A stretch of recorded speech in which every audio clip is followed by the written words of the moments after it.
I mentioned I do have a free 5-day video correspondence course that I am offering for you guys today, and gals, I should say.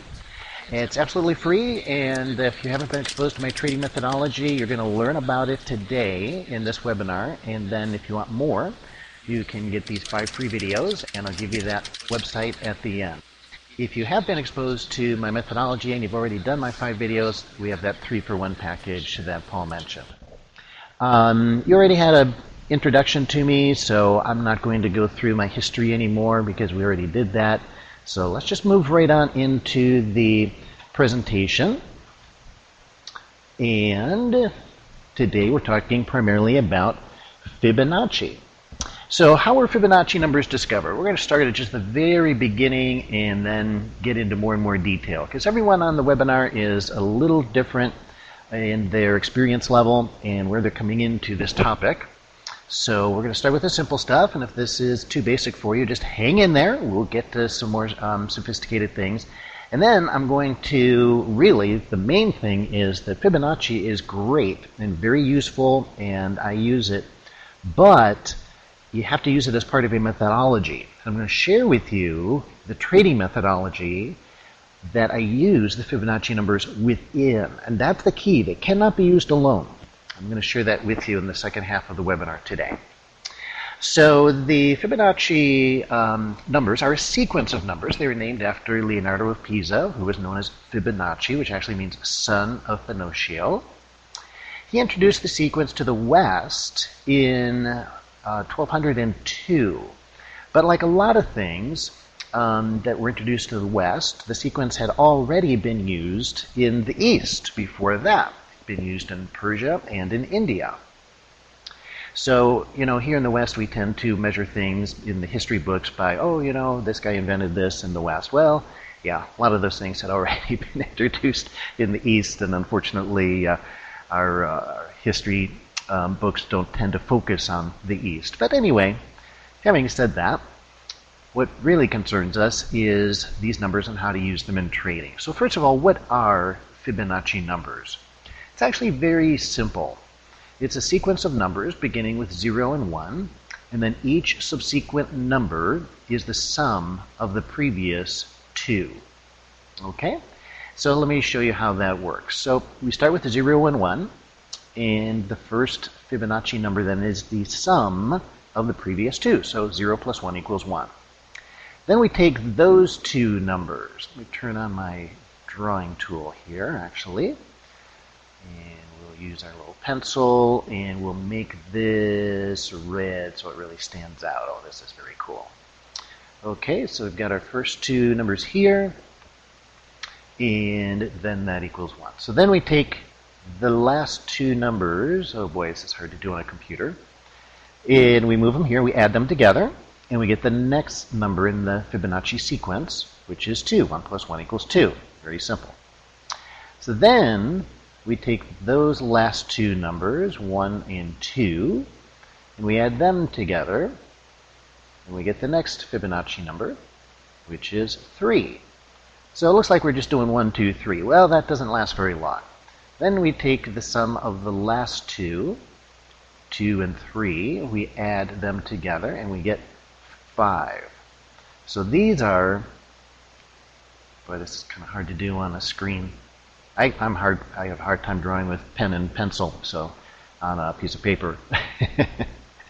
So these here then are your Fibonacci numbers. This will be the sequence, okay? And so then you take 3 and 5, and that equals 8, and then you take your 5 and your 8, and that equals 13.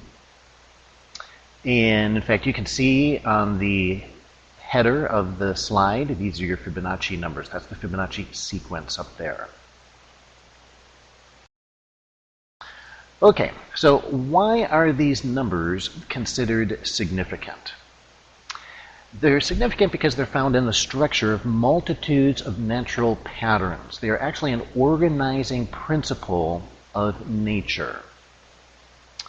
So when you take these numbers, we see them in patterns created in flowers and shells and in growth patterns of pine cones, even cauliflower, things like this. So it creates this kind of spiraling effect.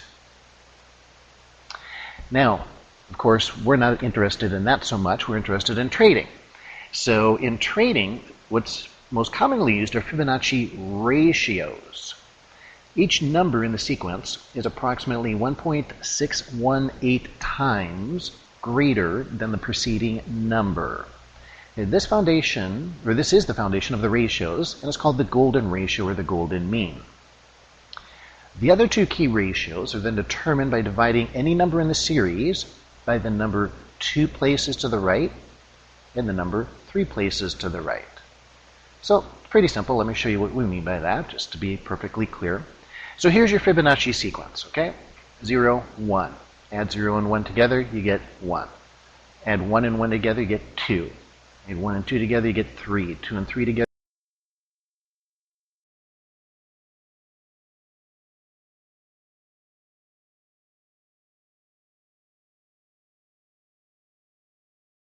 you get 5. And 5 together, you get 8. 5 and 8 together, you get 13.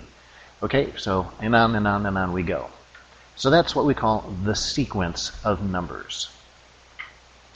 Now, talking about the ratios, which is what we primarily use in trading, although some people use these sequential numbers as well.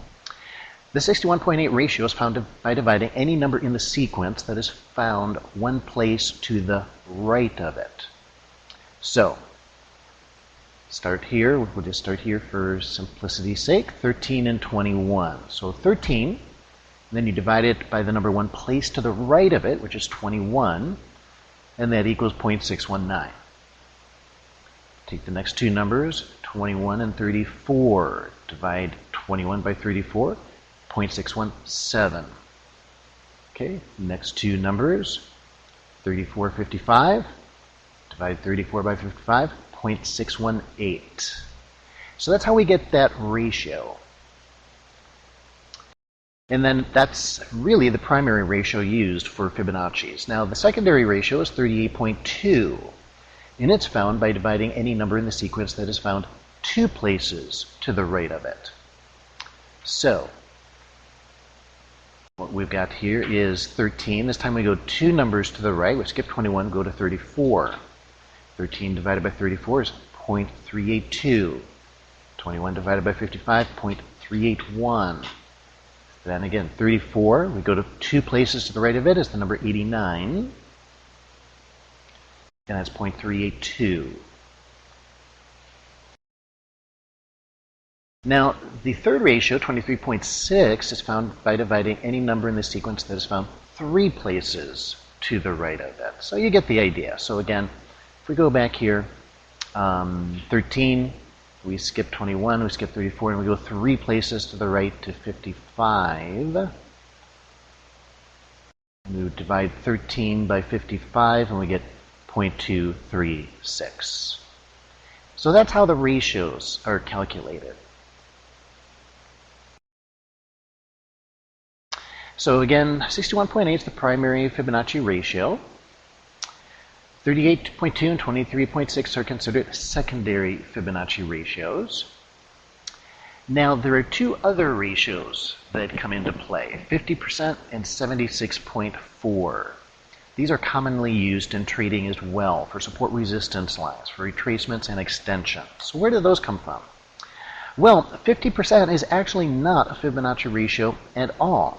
It's simply been observed that it is a common support resistance level. It is very significant when you do any type of trading based on geometry, especially as made popular by Gann.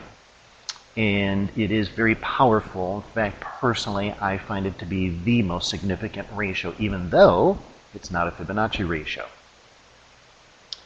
And then 76.4 is also not a Fibonacci ratio, but it's simply the mirror of 23.6. So what I mean by that is 100 minus 23.6 is 76.4. Now some traders, in fact a lot of traders, used 78.6 instead of 76.4. And that does have a relationship to Fibonacci. It's the square root of 0.618. So that's okay, and you can use either one of those. I would say probably of the people that I encounter, 78.6 is more commonly used than 76.